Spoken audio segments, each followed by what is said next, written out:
Muy buenas noches, muchas gracias por acompañarnos en el círculo de la lectura Rendirse para triunfar, la alegría de vivir, por supuesto acompañados de su autor, del autor de este libro, Omar Cervantes Rodríguez. ¿Cómo estás? Gracias, bien, Magda. Qué gusto. Qué gusto saludarte. Igualmente. Con ustedes.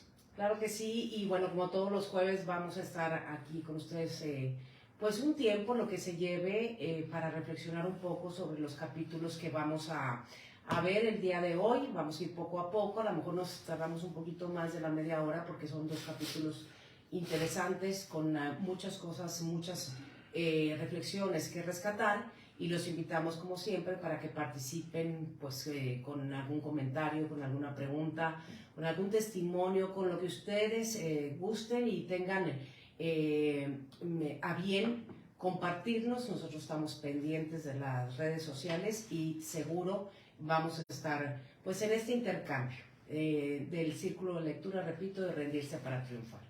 Y quiero empezar por recapitular un poco sobre lo que hemos visto así rápidamente. Primero abordamos el epílogo del episodio y la introducción, el prólogo y el capítulo número 1 del libro de tu autoría, Omar, en donde pues obviamente lo primero que nada había que analizar el título de la publicación, Rendirse para triunfar, la alegría de vivir. Posteriormente fuimos atravesando por las letras del capítulo número 2 para pues comenzar, que es por definir lo que significa rendirse, que no es el significado tradicional que por condición los seres humanos tenemos de la palabra en sí, del vocablo rendirse. Pasamos de ahí hacia el capítulo 3, vimos un nuevo modelo de éxito basado pues en toda la temática de Chopra, de Deepak Chopra, en donde nos hablaba del desapego precisamente para dar la oportunidad a todo lo que puede pasar en la vida y ir en busca de la felicidad. Es así, ¿no? Así es. Bien.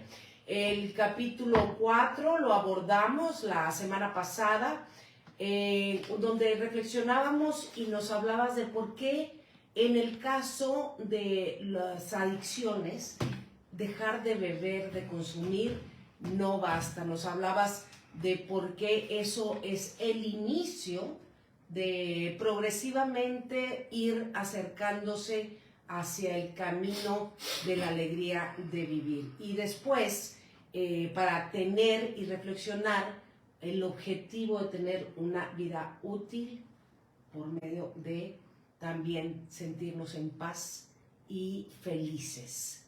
Eso lo abordamos en el capítulo 4. Quien haya estado siguiendo capítulo a capítulo el texto, pues sabe de lo que estamos hablando. Si no, los invitamos a que se pongan al corriente precisamente para tener esta motivación y poder conversar y tener un intercambio de ideas, un intercambio de conceptos y un intercambio a lo mejor de algunas dudas que hay que responder.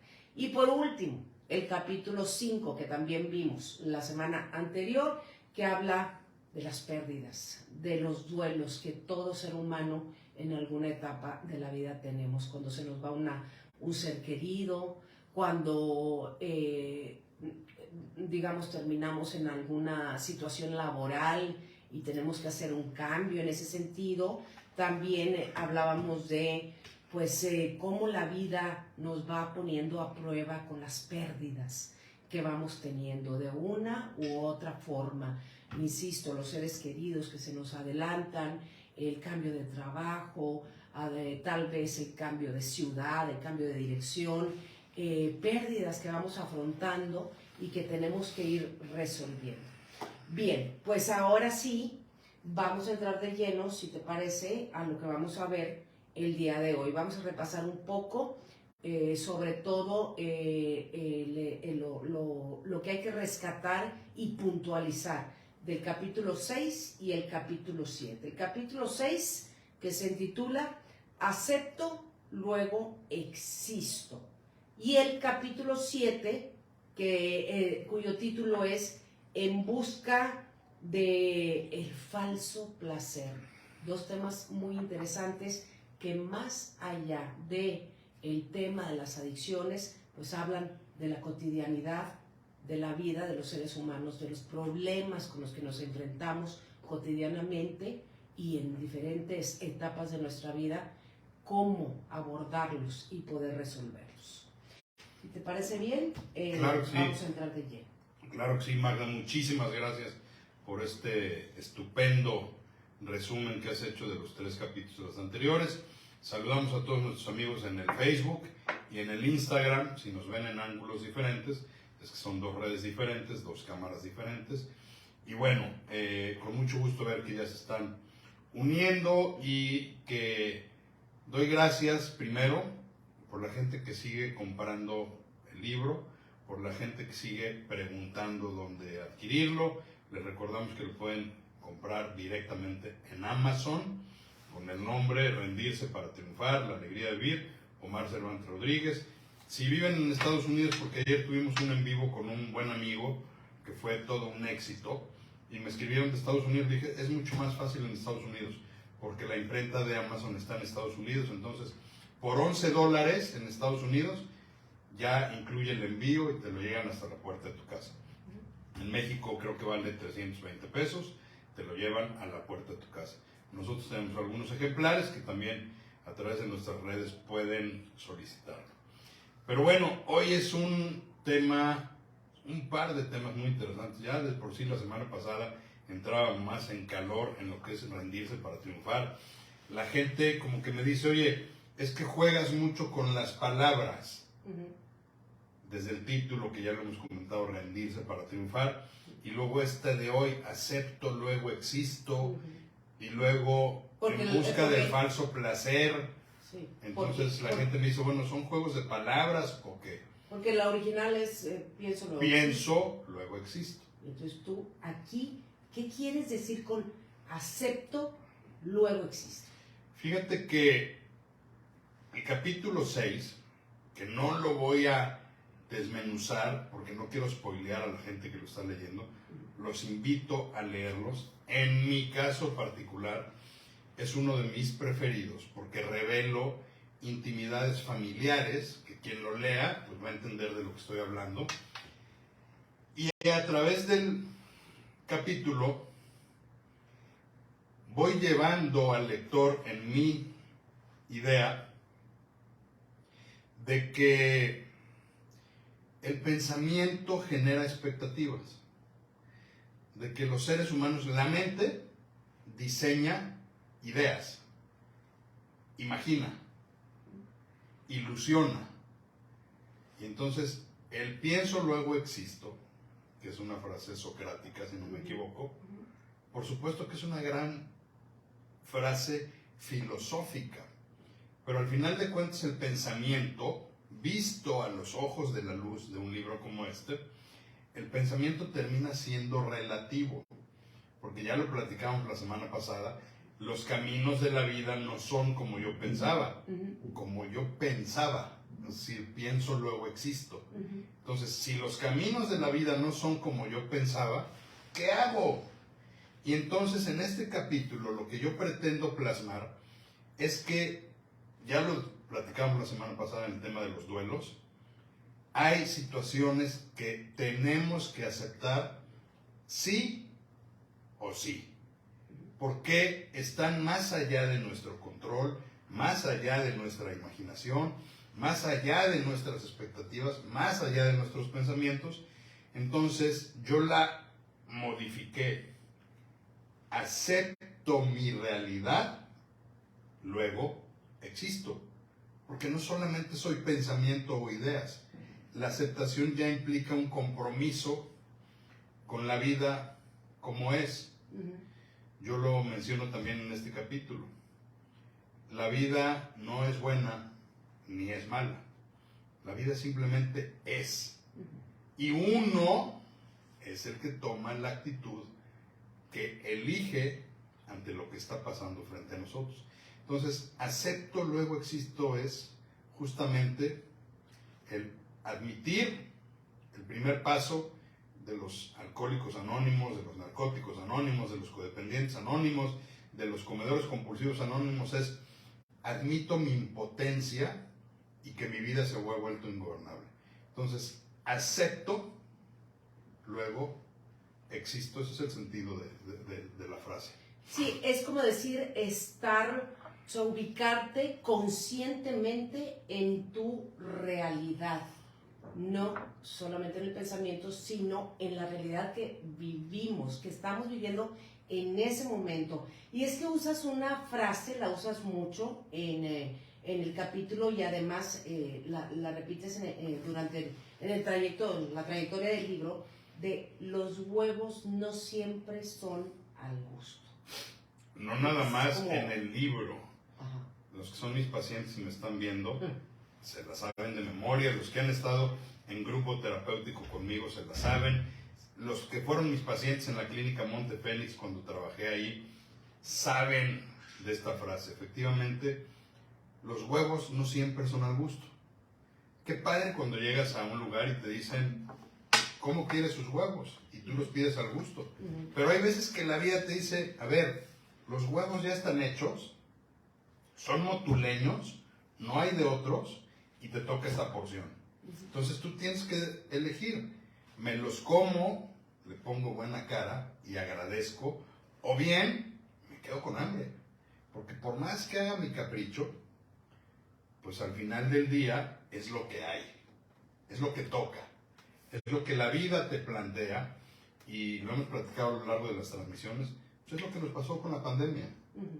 Es que yo quisiera, pues es que te tienes que guardar porque está muy contagioso el tema. Sí. Entonces, si no aprendimos de la pandemia de que no siempre los huevos son al gusto, y hay veces que hay que aceptarlos como están y comérselos, entonces precisamente acepto, luego existo.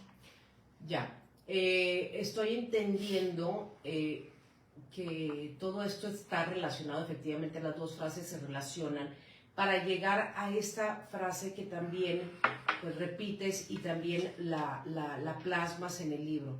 La vida no es buena ni mala, la vida simplemente es. Tiene que ver con esto, efectivamente, es lo que tenemos enfrente. Sin duda, lo platicábamos también la semana pasada. Muchas veces uno piensa, es que la vida es mala, o es que esta situación es mala, o es que esta persona es mala, y juzgamos. Y los grandes pensadores contemporáneos, como Deepak Chopra, como Osho, como otros muchos pensadores y escritores, como Anthony Robbins, que es un gran coach, ellos te dicen, los seres humanos desperdiciamos muchísima energía en juzgar, en hacer juicios. ¿Esto es bueno o es malo? ¿Esto se admite o esto no se admite? El día que dejemos de hacer juicios y entendemos que las cosas simplemente son, y que lo que pasa a nuestro alrededor, y no es un cliché o una frase hecha, es perfecto y es lo que tenía que suceder, en ese momento vamos a cambiar de mentalidad, que es un poco lo que pretende el libro, cambiar los paradigmas mentales que tenemos las personas. Porque entonces, si tú catalogas como buena o como mala la vida, le estás dando un sesgo personal. Lo dice por ahí en alguno de mis artículos que están incluidos en el libro. En este mundo traidor, dice el refrán, nada es verdad ni es mentira. Todo depende del color del cristal con que se mira. Y fíjate, poniendo ejemplos, en pandemia yo tuve pacientes que perdieron negocio, perdieron empleo, perdieron muchas cosas. Para ellos fue una circunstancia negativa, desde su óptica. Sí, no. Pero te puedo decir otros, textileros, que modificaron su quehacer y pusieron una línea de producción de ropa para hospitales, de cubrebocas y de toda una serie de cosas, que fue un área de oportunidad. Sí. Entonces estos pensadores te dicen, no juzgues la vida no es buena ni es mala, la vida simplemente es, y está pasando. Y como dice Tony Robbins, la vida no te está pasando a ti, o sea, la vida no te está haciendo nada. La vida está pasando para ti. Sí. Tú eliges qué hacer con ella. Y ahí es donde muchas veces nos volvemos reticentes porque eso implica responsabilidad, implica yo me hago responsable de mi mente y de mi actitud ante la vida, en lugar de echarle la culpa a la vida y a todos los demás. Fíjate, y voy a poner de nueva cuenta el ejemplo de la pandemia que ya mencionaste, porque es, digamos, el caso más palpable que hemos tenido y sobre todo pues, en el último tiempo, algo que no esperábamos que iba a suceder, que de pronto sucede y que nos toma por sorpresa y a cada ser humano, porque esto fue obviamente mundial, entonces cada ser humano en una situación muy diferente y cada ser humano tenía que ir tomando primero la responsabilidad y luego las decisiones. Yo recuerdo, y voy a citar mi propio estado de ánimo en la pandemia, que decía, esto no puede estar pasando, nos vamos a volver locos. Y bueno, y no quiero hablar de las tragedias que sucedieron en la pandemia, precisamente relacionadas con el capítulo anterior de las pérdidas, sino el diario vivir, todas las adecuaciones que tuvimos que hacer derivado del encierro. Entonces, podía uno decidir desesperarse y tirarse digamos, a la desesperación, efectivamente, o podía uno decir, bueno, esto nos está pasando a todos y yo tengo que tomarlo y tener la responsabilidad y hacer mis propias decisiones y sobre todo encontrar la forma de estar en paz, lo más tranquilo posible, porque no sabíamos siquiera cuándo iba a terminar la pesadilla. Le diste un gran tema que en muchos de mis artículos, algunos de ellos están publicados y los que no los pueden encontrar en nuestras páginas, un gran tema, porque es bien fácil echarle la culpa a la ONU, a la Organización Mundial de la Salud, a Dios, al planeta, a todos. ¿Por qué nos está pasando esto? Y ahorita mencionabas de toda esta crisis de pánico que nos pasó, pero acuérdate también el tema de las vacunas. Había gente que decía, las vacunas son buenas o son malas. Y al final, volviendo al tema, la vida no es buena ni es mala. Tú tomabas tu libre decisión de vacunarte o no vacunarte. Alguna gente antivacunas se lo tenían que poner porque en algún país se las pedían. Entonces, su decisión era no vacunarse, pero terminaron haciéndolo. Hubo gente como este tenista famoso que dijo, no me la pongo y no participo y no voy. Pero entonces, esto implica tomar un posicionamiento ante la vida. La vida no es buena ni es mala. La vida es y está pasando. Y tú eliges qué actitud tomar ante la situación que tienes enfrente. Pero eso te hace responsable. Y la mayoría de la gente queremos que el gobierno, o que la iglesia, o que mis papás, o que mis jefes, o que alguien más tome la decisión, pero yo no, porque si entonces me equivoco, el responsable voy a ser yo. Claro. Y bueno, sí, efectivamente, y decías, cada quien tomaba, por ejemplo, la decisión de si vacunarse o no vacunarse. También la dificultad de tomar decisiones para acercarnos o no a nuestros seres queridos, a nuestros adultos mayores, por temor a estar contagiados y a la vez contagiarlos. Y nos estuvimos cuidando unos a otros. Y de verdad, insisto, en la pandemia porque es un tema muy práctico, Omar, es una forma muy práctica de poner la situación en la mesa y hacerlo como referencia para otras situaciones más profundas y más personales, porque insisto, esto nos pasó a todos, pero así nos pasan cosas o pasa en nuestra vida, pasan cosas en donde tenemos que ir cada uno respondiendo ante las circunstancias que nosotros mismos estamos viviendo o que la vida misma nos pone, ¿no? Tan es así, fíjate Magda, que la próxima semana, de una vez tomen nota, el capítulo 9 se llama Una sacudida global a todo el planeta. Tan es así, tan importante es el tema, que incluí la pandemia, o sea, no puede haber un antes y un después sin considerar la pandemia. Entonces, todo esto que estás diciendo, léanlo y la próxima semana ahondamos en la pandemia. Muy bien. Lo vemos más desglosado, efectivamente. Ahora, quiero pasar a esto, a este capítulo en donde hablas de que los hijos no vinieron a cumplir nuestros caprichos. De verdad me parece súper interesante y súper importante esto que tú planteas. Fíjate, este tema se da en todas las familias. Sin duda, por eso. Tú analizas tus hermanos, tú misma, con tu papá en paz descanse, tu mamá. Las expectativas que tenemos. Las expectativas que tenemos. Me pasa mucho en la consulta. Yo veo sistemas familiares completos, donde veo al paciente, al esposo, a la esposa, si es que los tiene, el papá o la mamá. Y ahí te das cuenta que la gente tenemos expectativas.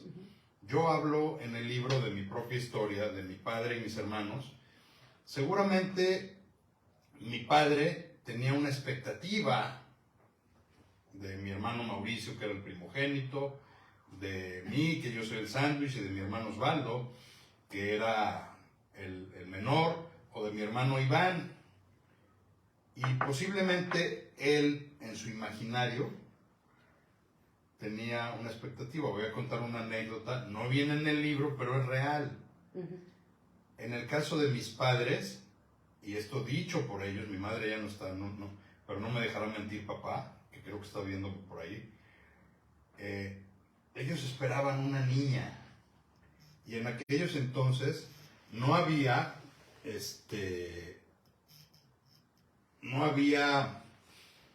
ecosonografías y todas estas cosas, ecografías de todas estas cosas que... Se está parpadeando el Instagram. El Instagram, estaba tratando de entrar una llamada que no la vamos a tomar, perdonen ustedes. Pero bueno, el primogénito pues fue un varón, Mauricio, mi hermano mayor. Viene el segundo embarazo de mamá y esperan una niña. Entonces había una expectativa, creo que ya hasta nombre tenían para la niña. Y fíjate, desde el género. Y bingo, pues le sale barbón el vato, y le sale velludo y doble narizón. Entonces, claro, ya me bautizan como Omar y después esperan ya a Osvaldo. Desde ahí empiezan las expectativas. Después, pues, ¿qué no decir? Pues, uno como padre, a veces, equivocadamente, queremos que los hijos vivan lo que nosotros no pudimos realizar. Hoy estamos en la generación de cristal porque los sobreprotegemos de todo lo que creemos que nos hizo falta a nosotros. Tengo actualmente un caso de un joven que trae un tema porque su papá tenía una alta expectativa de él, de cierta formación. Y resulta que no se dio al 100%. Y en el capítulo hablo de una historia familiar que no voy a contar ahorita por obviedad de tiempo, pero cuando digo los hijos no cumplen las expectativas, es porque tú eres experta, comunicóloga, comunicadora, defensora de la inclusión y de la participación, y lo hemos platicado muchas veces tú y yo. A ver, ¿qué pasa si un hijo te sale adicto? ¿Qué pasa si un hijo te sale con alguna discapacidad física? ¿Qué pasa si tiene alguna condición como el espectro autista? ¿Qué pasa si tiene algún trastorno o algún rasgo de trastorno mental? ¿Qué pasa si tiene una disforia corporal? Ayer con Juan Rincón hablábamos de la anorexia, de la bulimia, de la vigorexia, de la comida compulsiva. ¿Qué pasa si tiene una disforia de género que te lleve a una transición de género?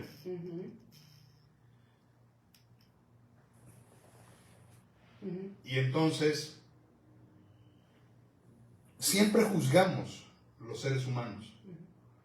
Y entonces, cuando uno está en el dominó o en el café, pues a lo mejor tienes posturas ideológicas, machistas, misógenas, teológicas, y criticamos, no, pues el vecino tiene un hijo así, no, pues la vecina tiene una hija así. No voy a etiquetar, pero ya mencioné algunas de esas etiquetas que eventualmente pueden suceder.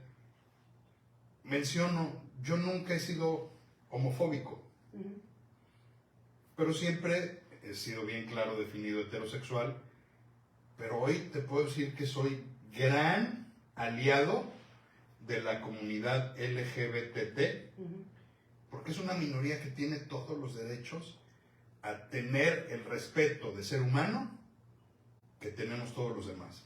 Entonces, imagínate, si la expectativa no se cumple porque tú querías que fuera abogado y fue doctor, exacto. Ahora imagínate, ¿por qué juzgar a las personas que nacen con una condición diferente, llamemos, a lo común?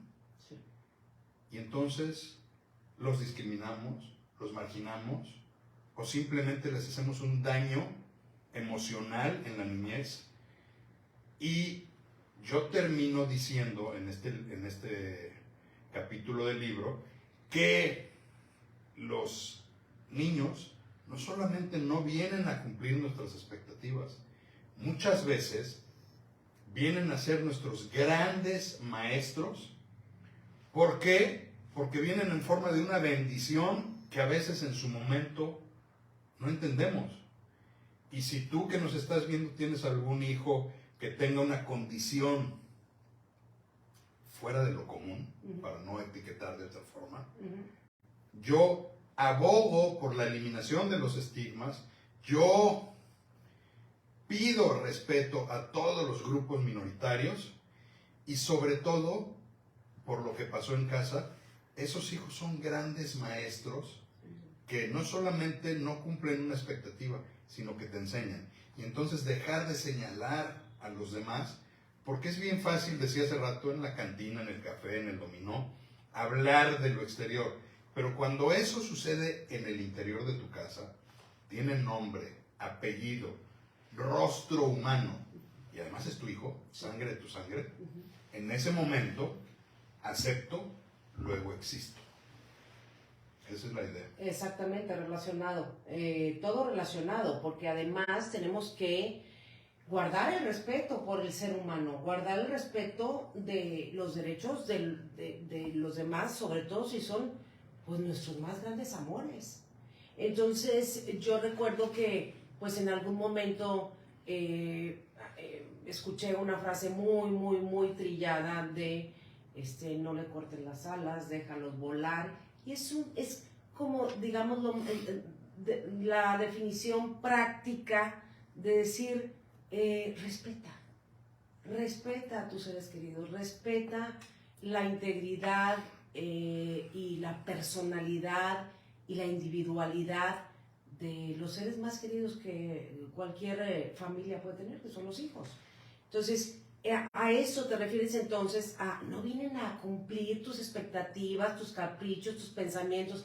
Ay, yo pensaba que ibas a ser como yo, comunicador, o como yo, médico, o el legado de la familia, de abogados, etcétera, etcétera. Y entonces es una frustración que hay que aprender más bien a desechar, ni siquiera a manejar, sino a desechar, porque estamos infringiendo, para empezar, los derechos de cada individuo, de nuestros hijos. Y por otra parte, pues es algo que no, digamos, no tendría por qué causarnos a nosotros conflicto, ¿no? La individualidad del otro. Definitivamente, y por eso yo, en honor a todos estos grupos minoritarios y en honor a una situación en particular, que quienes lean el capítulo sabrán de qué estamos hablando, es uno de mis capítulos favoritos, porque además recuerdo con toda claridad, en una de mis clases de la especialidad de adicciones, vimos el manejo de grupos vulnerables. Y dentro de los grupos vulnerables, imagínate gente que tiene adicciones, pero además son grupos vulnerables como la comunidad lésbico, gay, QTT+, los adultos mayores, sí, los desempleados, los migrantes, los que tienen algún otro trastorno mental. Entonces, y que de alguna manera una cosa o la otra los llevó a la adicción. Y esto implica un respeto absoluto. Tuve en Puebla, ya no lo vi porque nos cambiamos de ciudad, un paciente que tenía diversas discapacidades físicas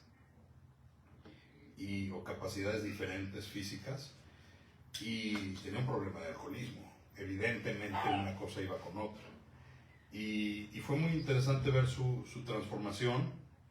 Actualmente no sé, la verdad, si siga bebiendo o no siga bebiendo, porque yo perdí contacto con él. Pero es gente que cuando toca a tu puerta, tienes que abrir y decir, a ver, para mí eres un ser humano que vienes a tratar una adicción y como tal hay que aceptarla. Bien. Bueno, precisamente los seres humanos necesitamos, digamos, sentirnos tranquilos, tener el equilibrio de mente, cuerpo, alma, y muchas veces nos enfocamos tanto en algo que al final nos sentimos vacíos, y hay la búsqueda de los falsos placeres para tratar de llenar esos huecos que no encontramos cómo solventar o cómo llegar a la profundidad para salir de los mismos. Así es, el capítulo 7, si no me equivoco, es el inicio. Es en busca del falso placer. Eso me remonta a uno de los primeros videos que hicimos en esta red, La Alegría de Vivir en Plenitud. Yo decía en aquel entonces que la gente que consume drogas o alcohol, la mayoría, por supuesto, no podemos generalizar, yo hice un tamizaje, lo consume por el efecto, no por el sabor. O sea, la gente lo que quiere es relajarse, sentirse cómodo, desinhibirse, o iba a usar la palabra intoxicarse, pero vamos a hablar en español, claro, empedarse. Y son muy pocos los que te dicen, yo soy catador de vino, yo bebo vino por el gusto, o yo la cerveza por el cuerpo, o yo por el tequila porque el sabor. Y el otro día alguien me decía, es que los matices del mezcal y no sé cuántas cosas. A ver, después de 2, o yo les decía, el cigarro, a ver, por el amor de Dios, alguien por favor, fumador, yo fui fumador por mucho tiempo, que me diga que el cigarro está rico, que el cigarro huele bien, que es agradable, que la ropa te queda oliendo bien bonito, que el pelo te huele bien rico y que los dientes te ven muy bien amarillos por el tabaco. O sea, no, la gente usa sustancias justamente para buscar una sensación. Y como lo hemos explicado en otras transmisiones, la adicción es una enfermedad que se configura en el cerebro. Y en el cerebro lo que pasa es que empieza a haber una lluvia de dopamina, que la dopamina es la sustancia del placer, y entonces el cerebro se siente a gusto. Y un cerebro intoxicado de dopamina, que además apaga el lóbulo prefrontal y te hace perder la razón, tú piensas que estás consiguiendo placer. Y entonces ahorita lo decías, los vacíos, las heridas, los miedos, los temas emocionales que muchas veces escondemos, ¿dónde les das salida? Buscas un placer. A ver, y quiero aclarar, el placer traducido en gozo y en alegría es maravilloso. Los seres humanos, los que nos consideramos hijos de Dios, sabemos que venimos a ser felices.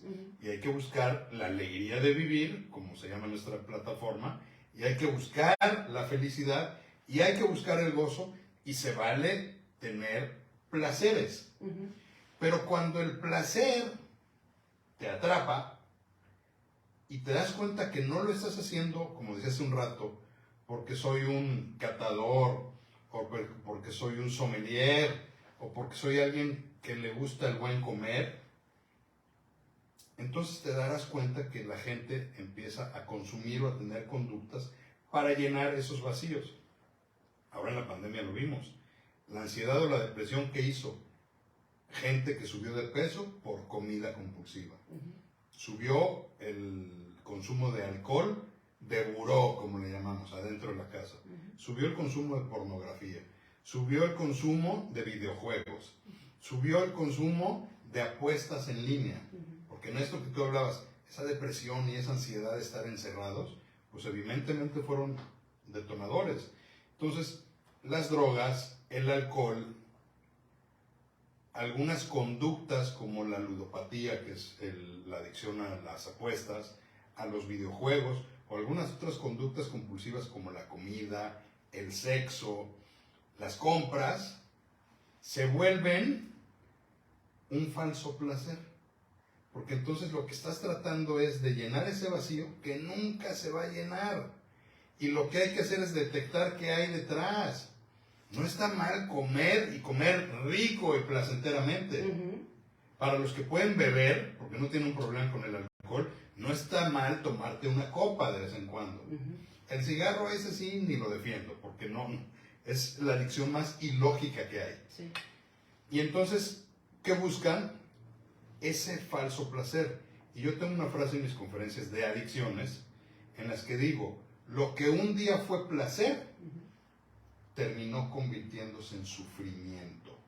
Y entonces cuando te das cuenta que debes quién sabe cuánto porque las compras compulsivas no te diste cuenta cuánto gastaste, cuando te das cuenta que tienes tus niveles de triglicéridos, de colesterol arriba porque eres comedor compulsivo, o cuando ya desarrollaste una adicción, entonces eso que un día te daba placer, ya no te da placer, te hace sufrir, te encadena, y ahí es donde nace la adicción. Ya.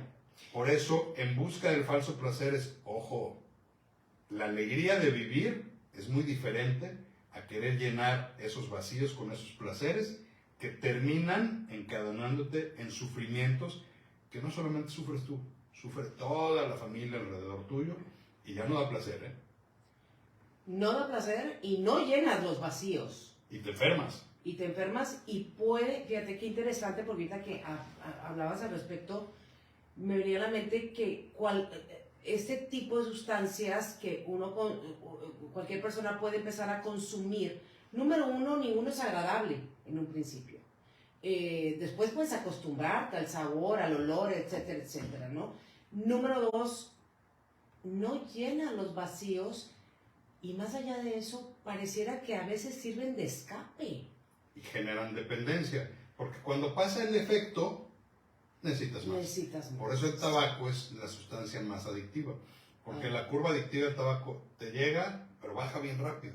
Y por eso los que son fumadores compulsivos o adictos a la nicotina, te prenden uno y apagan y prenden otro y así se van sucesivamente. Exacto, sí. O sea, te genera la dependencia y esa dependencia te crea la adicción y la adicción te enferma tu sistema y empiezan todas las consecuencias.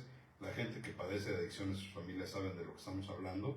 Y entonces hay que cambiar esos placeres por llenar de la parte que más adelante vamos a hablar en el libro, en otros capítulos, de eso que hablamos, la paz, la armonía, el estar bien consigo mismo, el aceptarme tal y como soy, si soy gordito, si soy flaco, si soy alto, si soy chaparro, si tengo estos talentos, si tengo otros, aceptarme tal como soy y buscar mi felicidad, porque venimos a ser felices y a veces nos complicamos mucho la vida.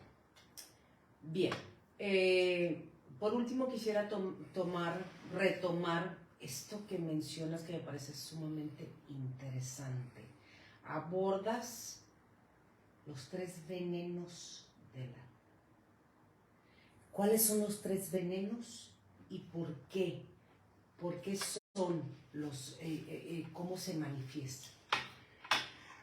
Hay un artículo, un par de veces he escrito en esto en Milenio, viene en el libro, y hablo de justamente este falso placer envenena el alma.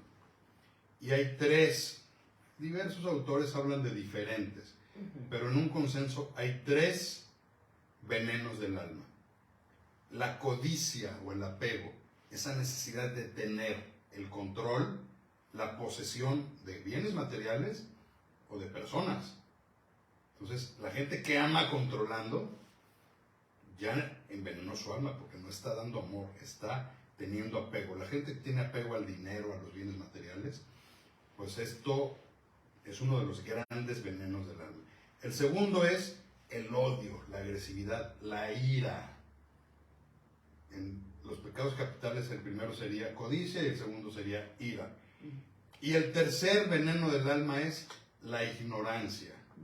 El omitir que yo sé que estoy destinado a un propósito, pero yo tomo otro rumbo y por ignorancia o porque navego de muertito, simplemente tomo la ruta equivocada. Entonces, ese es un tema muy profundo. Con ese creo que cerramos ese capítulo, pero para finalizar mi idea, el falso placer está lleno de estos 3 venenos del alma. Los alcohólicos anónimos hablan de los 7 pecados capitales. O sea, reproducirse no está mal, la sexualidad no está mal, pero si se convierte en lujuria, te va a atrapar y vas a generar una adicción o una conducta compulsiva por el sexo. Comer no está mal, lo decíamos hace rato, pero si se convierte en gula, te va a atrapar la comida. Querer tener no está mal, no estamos reñidos con el dinero, al contrario, bendecimos la abundancia, pero tener codicia o ambición y apego a las cosas, pues definitivamente envenena el alma. Entonces la invitación es, repasemos cuáles son nuestros demonios, cuáles son nuestros vacíos y evitemos llenarlo con cosas externas. Mejor, y más adelante vamos a hablar de eso, aprendamos meditación, aprendamos, si tenemos algún tipo de fe, a practicar algún tipo de fe, vamos a hacer deporte, vamos a interesarnos en el arte, en la cultura, convivamos más con la familia, llenémonos de cosas que llenen el ser y no de venenos el alma o de falsos placeres que terminan generando sufrimiento. Bien, la dejamos aquí por esta ocasión. Por supuesto, los invitamos antes de despedirnos. Muchas gracias por haber estado con nosotros, pero antes de despedirnos, les recordamos que pueden estar en contacto con nuestra plataforma, la plataforma de la alegría de vivir en plenitud, en todas las redes sociales y por supuesto también en contacto directo con Omar Cervantes Rodríguez, que es el director de la plataforma y de este proyecto, Rendirse para Triunfar, la alegría de vivir. Cualquier comentario, cualquier necesidad, cualquier oportunidad, pues ahí a través de las redes sociales los estaremos atentos a atenderlos. Y los invitamos para la próxima semana en punto de las 8 de la noche, las 20 horas, para pues, repasar los siguientes capítulos que serían entonces el 7, el 8 y el 9. El 8 van a entender ya un poquito el libro. Sí. La nueva forma de entender la rendición. Y la 9, una sacudida global a todo el planeta. Pues temas muy interesantes que estaremos viendo, por supuesto, y también en lo que dices, entender, porque además de entender lo que está escrito en el libro Rendirse para Triunfar, la alegría de vivir, pues es la posibilidad de ir adhiriéndonos a algunos digamos, conceptos que nos ayudan. Nos ayudan a todas las personas de alguna u otra forma y en cualquiera de que sea la circunstancia. Pues seguimos en contacto. Muchas gracias, Omar. Gracias, Magda. Gracias a ustedes. Nos vemos la próxima semana. Gracias. Pásenla bien. Buenas noches.